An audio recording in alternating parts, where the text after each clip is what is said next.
EPI, Equipamento de Proteção Individual. Denominação dada a um equipamento ou conjunto de equipamentos destinados a garantir a integridade física do trabalhador em virtude da redução do grau de exposição. Os EPIs não reduzem o risco e o perigo, apenas adequam o indivíduo ao meio ambiente e ao grau de exposição. Lembrando que não devemos, em hipótese alguma, responder qualquer emergência ou acidente envolvendo produtos químicos, produtos classificados ou não classificados, sem o uso do devido EPI apropriado para aquele determinado produto. A seleção desse EPI, quais são os caracteres que eu vou estar atentando para a seleção desse EPI, para minha proteção individual. Eu preciso de um EPI que proteja a minha cabeça, meus olhos e ouvidos, os meus troncos, membros superiores e inferiores, a pele e a proteção respiratória. Quando usar? Durante a realização de atividades rotineiras ou emergenciais, de acordo com o grau de exposição. Como escolher? De acordo com as necessidades, riscos intrínsecos das atividades e partes do corpo a proteger. Proteção química. Roupas de proteção químicas. Protege o usuário contra materiais perigosos específicos durante um tempo determinado pelo fabricante. Não há traje que proteja o usuário contra todos os materiais perigosos ou contra qualquer perigo em potencial. Então, roupa de proteção química é uma roupa que eu vou, de acordo com a ficha do produto, de acordo com as especificações, com a exigência na ficha de emergência do produto, eu vou estar escolhendo, ou seja, determinando o melhor equipamento para a minha proteção individual. Não há disponível tecidos de traje que ofereçam uma barreira eficaz para exposição prolongada. Então, todo e qualquer atendimento que eu vou estar exposto prolongamente àquele produto, eu devo fazer um check verificar as especificações, o tempo de exposição a esse material, para assim fazer a substituição desse EPI de acordo com o necessário. Tipos de trajes. Traje encapsulado valvular. É um traje que oferece uma proteção máxima, proteção química máxima ao respondedor de emergência. Esse traje, porém, ele protege protege o usuário e todo o seu equipamento ali aplicado. Quando eu devo utilizar esse traje? Quando não se conhece as características e DLH, risco de exposição do produto, eu não conheço o tipo de produto que está elencado, ou seja, que eu estaria atendendo, eu não tenho uma informação do produto, ou quando o produto ele exige um nível de proteção máxima. Esse equipamento é um equipamento de proteção máxima, porém, ele me fornece uma proteção química e não uma proteção térmica. Porém, existem esses cuidados. Se eu estou atendendo, se eu estou respondendo uma emergência com produtos perigosos e existe a iminência de aumento de temperaturas, incêndio, fogo ou explosão, é um traje que me oferece apenas uma proteção química e não uma proteção térmica. O traje encapsulado não valvular. Quando e como eu vou utilizar esse traje? Quando se conhece já as características do produto. É um produto que ele oferece um risco um pouco menor do que a utilização do traje de nível A, ou seja, o traje de proteção máxima, que é o encapsulado valvular. Essas válvulas, literalmente elas impedem a passagem do ar externo para o interior do traje. Então, quando eu tenho esse traje que não tem essa válvula, há essa facilidade dos gases emanados entrarem para dentro do traje. Porém, quando que eu vou utilizar esse traje encapsulado não valvular? Quando eu conheço o produto ou está especificado no produto que a toxicidade desse produto, ela não vai estar afetando ali muito a minha pele, sim o meu sistema respiratório. Dentro desses trajes, existem vários equipamentos que a gente vai estar elencando para vocês aqui, o que vai além desse traje. Eu também tenho aqui o traje não encapsulado. O que seria esse traje não encapsulado? É um traje que oferece uma proteção para o respondedor, mas não oferece nenhuma proteção para os meus equipamentos, tais como o SCBA, que a gente vai explicar o que é. Então, assim, é um traje, esse não encapsulado, que protege apenas o usuário e não os equipamentos. Proteção química e anti-inflama. Existe um traje que me oferece uma proteção química máxima e uma proteção anti-flama. Lógico, dependendo da temperatura e o tempo de exposição, esse traje também ele tende ele é limitado, né, a alguns tipos, a exposição prolongada. Tenho também o traje de aproximação, né, um traje mais para identificação, né. Eu não conheço esse risco, esse traje, ele tem as características de me proteger de um eventual blefe, uma eventual explosão, alguma exposição máxima ali de produto. Tem o traje também de proteção térmica, mais conhecido como roupas de bombeiro. É um traje que me oferece uma proteção térmica e não me oferece nenhum tipo de proteção química. Tá? Trajes encapsulados valvulados, né? Ele tem a proteção contra gases e vapores, né? Não possuem aberturas que deixam entrar o produto, protegem completamente o scuba, o equipamento de proteção respiratória. As luvas estão unidas ao traje, as botas podem estar unidas e tem uma botina no interior que atua como barreira. Então o respondedor ele não tem nenhum contato, né, com o produto em hipótese alguma. É um traje que oferece uma proteção máxima, uma proteção química máxima para o respondedor. Válvulas de alívio de pressão. Essas válvulas vão acopladas ao traje, né, que deixam escapar lentamente o ar liberado pelo usuário enquanto trabalha ou quando se junta pressão suficiente para ativá-la. Então ela libera de acordo com o respondedor. Ele vai utilizando o equipamento de proteção, o APR dele, ele vai utilizando e vai exalando ali dentro do traje. Vai pressurizando esse traje, essas válvulas tendem o quê? A liberar esses gases, ou seja, esse ar que está dentro do traje, ele vai liberando ele lentamente e ele impede todo e qualquer ar que esteja de fora do traje que entre, né, no interior do traje. Trajes encapsulados não valvulados. Possuem orifício de ventilação que deixam circular o ar. As luvas e as botas não estão unidas necessariamente ao traje. É um traje, aquilo que eu expliquei, é um traje que eu só poderei usar esse traje se eu realmente conhecer, né, o IDLH do produto, os riscos do produto, se o produto me permite a trabalhar com esse traje. Trajes encapsulados não valvulados. O uso de cinta adesiva para tapar aberturas não garante o encapsulamento completo do traje e não agrega resistência química. Porém, se eu necessito de um nível de proteção máxima, eu jamais poderia acoplar uma luva ao meu traje, certo? Tendo a falsa sensação de segurança. Então eu jamais poderia utilizar algum tipo de fita para poder unir a luva ao meu traje. Se o produto ele necessita de um nível de proteção máximo, ou seja, eu preciso estar utilizando um traje que foi devidamente testado e fabricado, né, com essas especificações. Trajes não encapsulados. Limite de proteção do usuário. O scuba e o rádio ficam expostos ao ambiente.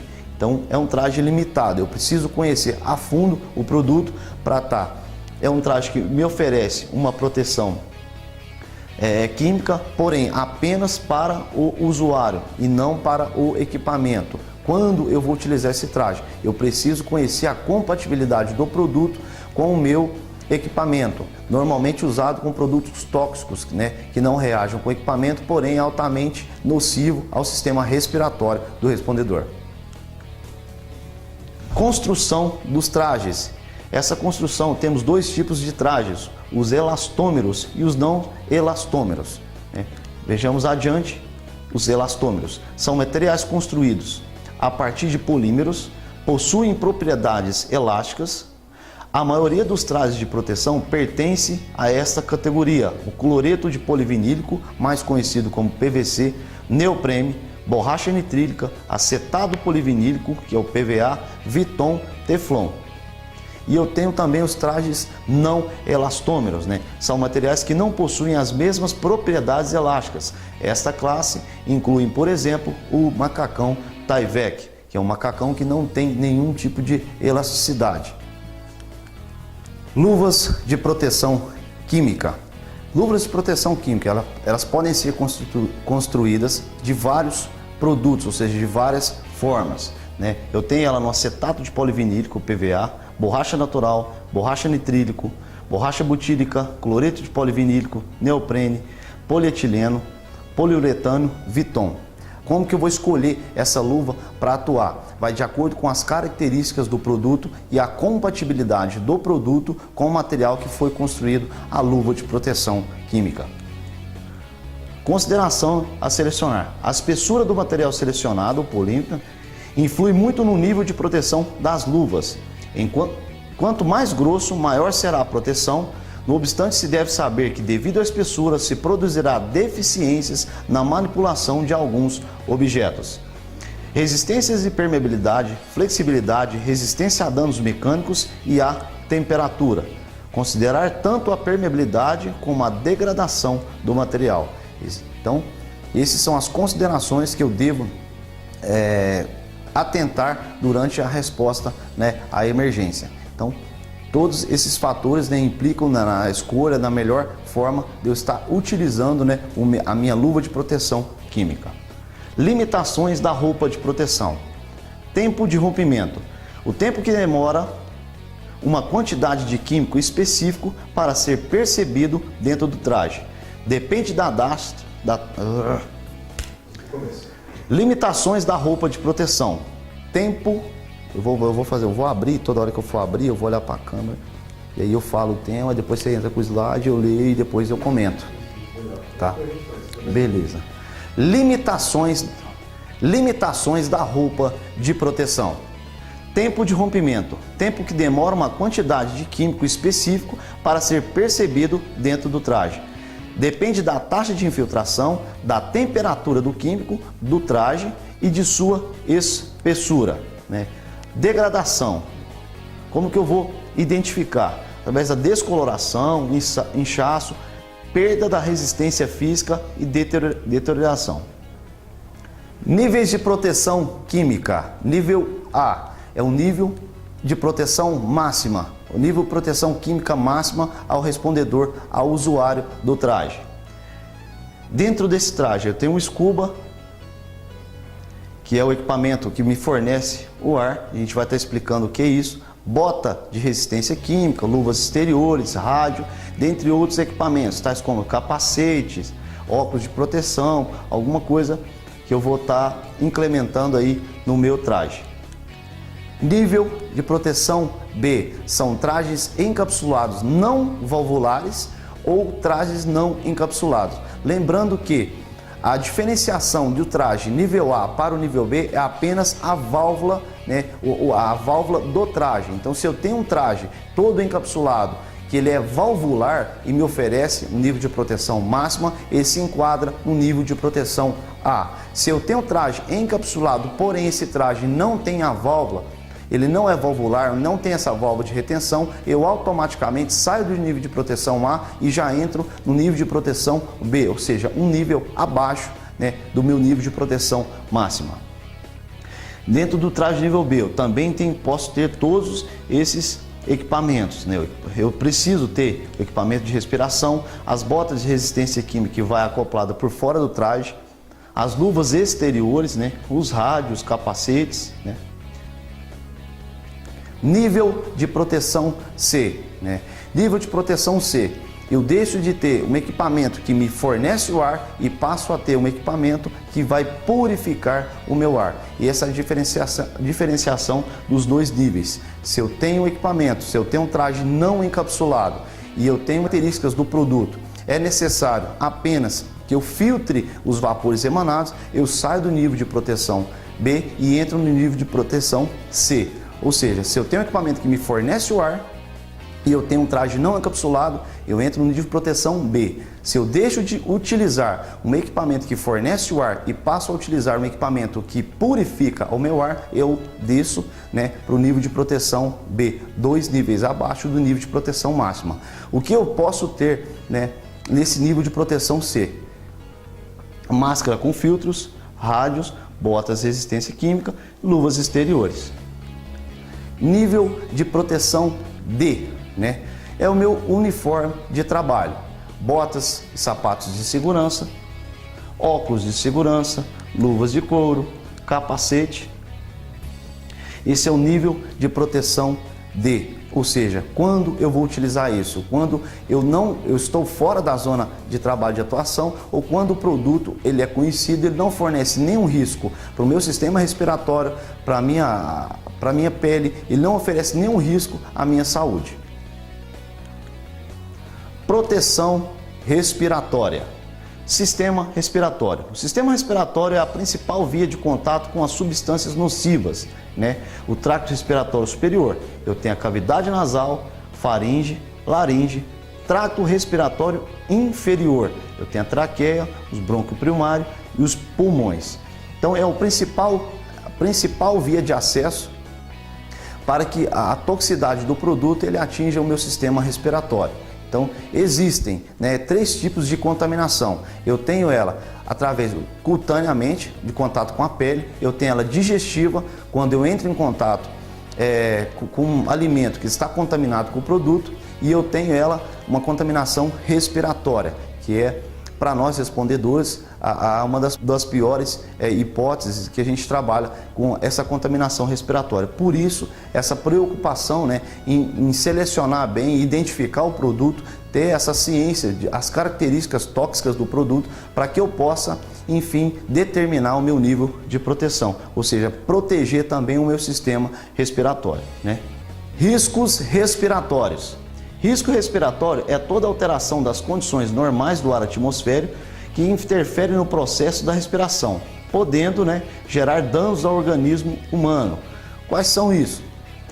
Essas características, né? Falta de oxigênio, temperatura elevada, aerodispersóides, gases e vapores tóxicos. São os riscos respiratórios, né, que o respondedor à emergência ele estará sujeito ali a essa exposição. Aerodispersóides são basicamente constituídos de partículas sólidas, né, tais como poeiras, fumos metálicos e fumaça. Tipos de proteção respiratória. Respiradores purificadores de ar. E eu tenho também os respiradores que proporcionam o ar. Self-contained breathing aparatos e linha de ar. São os equipamentos, né, que vai estar me fornecendo o ar. Então existem 2 tipos de proteção respiratória. A proteção respiratória que purifica o meu ar e o tipo de proteção respiratória que fornece um ar respirável. Isso como que eu vou identificar a melhor hipótese? De acordo com a ficha de emergência, de acordo com as características do produto. Se eu não conheço o produto, existem vários equipamentos que podem fazer a medição dos gases, né, naquela atmosfera a qual eu estarei exposto, a qual eu estarei trabalhando, atuando ali naquela área. Então tem todo esse processo de escolha, né, desse tipo de proteção respiratória. Os respiradores purificadores de ar. Respiradores purificadores de ar. Os APRs são equipamentos que não proporcionam ar, eles o filtram, né? Através de quê? De filtros mecânicos, filtros químicos e combinados, né? São uma barreira, né, para filtrar os vapores, ou seja, material particulado e os gases e vapores. Tipos de APR. Eu tenho a máscara descartável para pó, a máscara PFF2. Esse modelo vemos uma válvula, né, de alívio de ar. Eu tenho um modelo de uma máscara quarto de máscara ou semifacial. Eu tenho aqui outro modelo, né, de quarto de máscara ou máscara semifacial. Eu tenho aqui a máscara de rosto completo, né, de dupla via, né. Pode-se utilizar filtros mecânicos ou filtros químicos e filtros combinados. Não podem utilizar sem saber o IDLH. Devem trocar os filtros antes de perceber o odor ou sabor do contaminante. Máscara de rosto completo.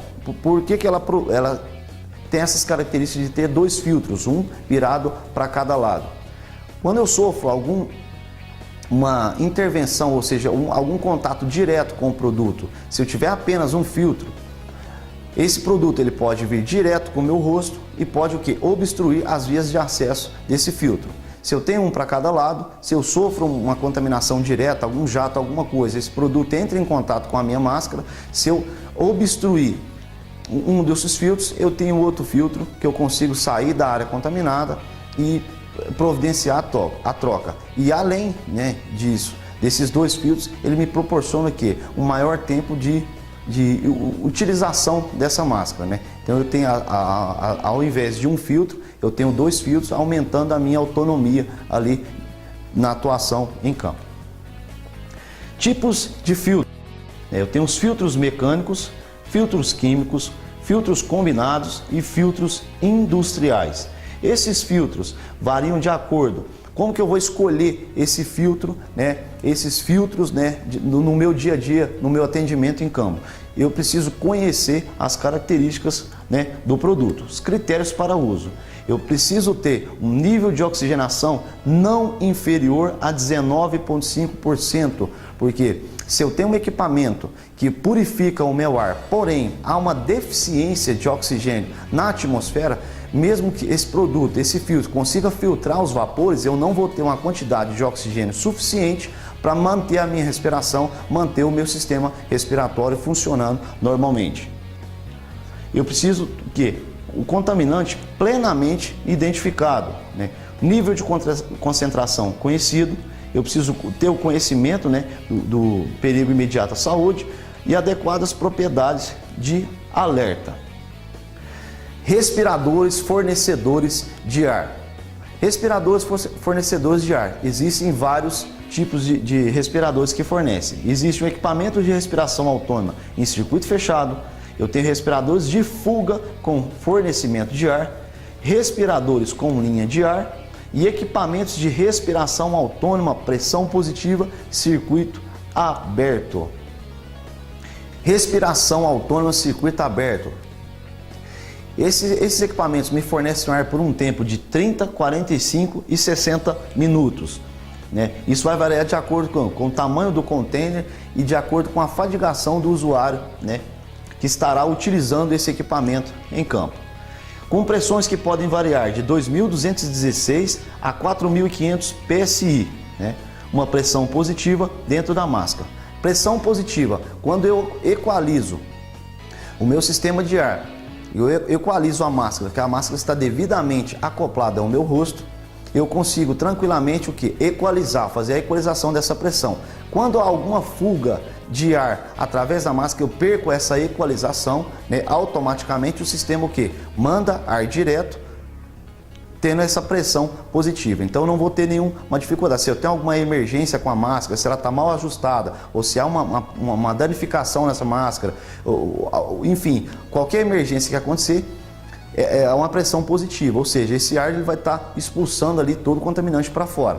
Se eu equalizo a máscara, eu consigo apenas utilizar o ar necessário para os meus pulmões. Se há uma perca, né? Se eu perco essa vedação, esse ar automaticamente ele é expulso, né? O sistema ele expulsa esse ar para fora da máscara. Componentes de um scuba, ou seja, cilindro, arnés, mangueiras e reguladores de pressão, válvulas de emergência, bypass, manômetros, máscaras e dispositivos de alarmes. Esses dispositivos de alarmes, eu tenho ele através de apito ou LED indicador, né, uma campainha ou um vibroalerte. Esses alarmes é um alarme audível de baixa pressão sonora e vibrará quando o fornecimento de ar remanescente seja de aproximadamente de 20 a 25%. Então, quando esses equipamentos sonoros, esse sistema de alarmes, ele soar, não quer dizer que o meu equipamento já está na reserva, ou seja, eu tenho ali um quarto ainda de ar dentro do meu sistema de respiração, ou seja, dentro do meu equipamento que me vai fornecer esse ar, eu tenho vou falar esse tempo, né? Eu tenho ainda um quarto ali de ar respirável para que eu possa me deslocar, né? Sair ali do local da zona quente, né? E adentrar ali para providenciar a substituição desse cilindro. Sistemas atuais trazem alarmes redundantes, né, que começam a avisar no nível de ar a partir de 50% da capacidade do cilindro. Então, nos sistemas atuais, hoje temos também essa disponibilização de equipamentos, né, de última geração, que quando eu atingo 50% da sua capacidade, né, ele vai me emitir esses sinais, esses alertas, né, esses alertas sonoros, vibratórios, através de LED, através de sistema de vibra, tá? Que ele vai estar me indicando que ele já está na metade da sua capacidade. O uso do Self-Contained Breathing Apparatus, né? quais são as características, o que eu preciso atentar para a utilização desses equipamentos. Primeira coisa, a aptidão física. A aptidão física do usuário, ela tem que ser literalmente uma aptidão que ele consiga, né, transitar, ou seja, ser exposto, né, a alguma fadiga muscular, fadiga respiratória. Ele precisa estar apto, né, com aptidão física em dia, ou seja, uma aptidão física boa para que ele consiga, né, utilizar com tranquilidade, né, o equipamento aqui de proteção respiratória, o SCBA.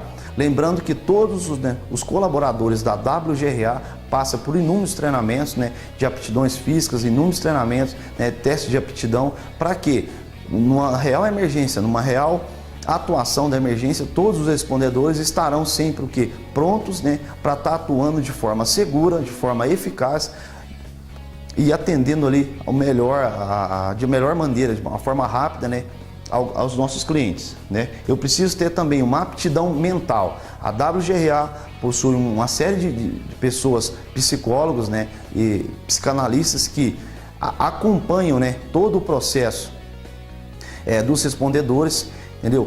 Identificando qualquer problema, qualquer distúrbio que essa pessoa possa ter. A gente automaticamente, esse pessoal, ele é retirado, né, das escalas ali de plantões e é lógico, é feito todo um tratamento, ou seja, preparando, ou seja, ter uma aptidão mental saudável para que possa atender, né, com responsabilidade, atender com precisão aos nossos clientes, né?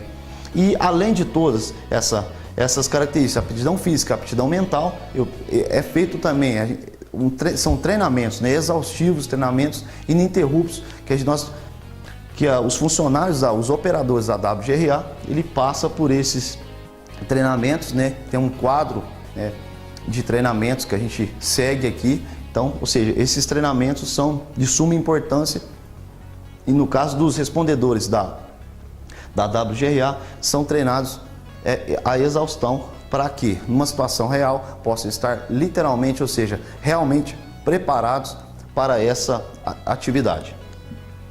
Ponto de não retorno. Ponto em que o respondedor deverá regressar à pista de descontaminação, ou seja, ao DICOM, a fim de não arriscar a sua integridade física. Então, todos os operadores da WGRA, eles são treinados para identificar literalmente esse ponto de não retorno, ou seja, o ponto em que ele pode sim, a partir daquele momento, estar colocando a sua integridade física em risco. Então todos os operadores, ao identificar, né, todos os equipamentos dele e entender que ele está, a partir dali ele está lá colocando a sua vida, ou seja, a sua integridade física em risco, ele é orientado a que volte para fazer a substituição dos equipamentos, né, para hidratação, enfim, para todos os aspectos, né, que se precisam estar afiados ali para continuar a atender a emergência, né? Revisão antes do uso. O que eu preciso revisar no meu equipamento, né, antes de eu estar utilizando, certo? Eu vou ter o cilindro, eu preciso fazer ou seja, fazer a revisão desse cilindro, literalmente as condições físicas, se ele sofreu alguma ranhura, alguma fissura, alguma massa, enfim, se ele está deteriorado, se ele está realmente em condições de uso, né? Além disso, a pressão do cilindro. De nada adianta meu cilindro estar em perfeitas condições se eu não tenho ar, né, no cilindro. Então, eu preciso verificar a pressão, né, ou seja, a quantidade de ar que está no meu cilindro, né? Sistemas de alarme básico e avançado. Eu preciso testar esses equipamentos antes da utilização. Porque eu testando esses equipamentos, fazendo essa avaliação, meu sistema alarme sonoro funcionando corretamente, se eu consigo testar, se eu faço esse teste, eu consigo precisar se o equipamento está em perfeitas condições. Também o manômetro, né, que é um manômetro indicador, ou seja, o barômetro indicador ali de pressão, e também as condições da minha máscara, se ela está em perfeitas condições de uso, se ela não tem nenhuma fissura, nenhuma fratura, né, se as correias da minha máscara elas estão ok, se elas não estão desgastadas ou ressecadas, enfim, eu faço toda essa avaliação e também, lógico, se a máscara está devidamente higienizada, né, para o meu uso. Tipos de postura de scuba, ou seja, com os tipos utilização a gente vai mostrar, né, algumas práticas de colocação, né, desses equipamentos. Eu tenho um método, jaqueta ou mochila, né, eu vou estar me equipando com equipamento semelhante ao estar colocando uma mochila. Eu tenho um método paraquedista, que a gente também vai fazer a demonstração, e tem um método assistido, ou seja, um segundo respondedor que vai estar me auxiliando aqui a colocar esse equipamento. Posição da máscara, ou seja, como eu vou colocar essa máscara. Após ter feito toda a identificação, ou seja, feito a revisão na minha máscara, eu vou colocar ela sobre o meu rosto, vou passar todos os tirantes, né, da minha máscara, vou estar fazendo a pressão mais próximo do meu rosto, ou próximo da minha cabeça, a fim de que eu não arrebente, né, essas fitas, e vou estar fazendo também o teste de vedação dessa máscara, tamponando a entrada de ar, e vou estar fazendo vou tentar respirar com essa máscara. Então, se tiver algum tipo de vedação, nesse momento eu vou conseguir a identificar se a minha máscara está bem ou não colocada no meu rosto. Procedimentos de emergência, né?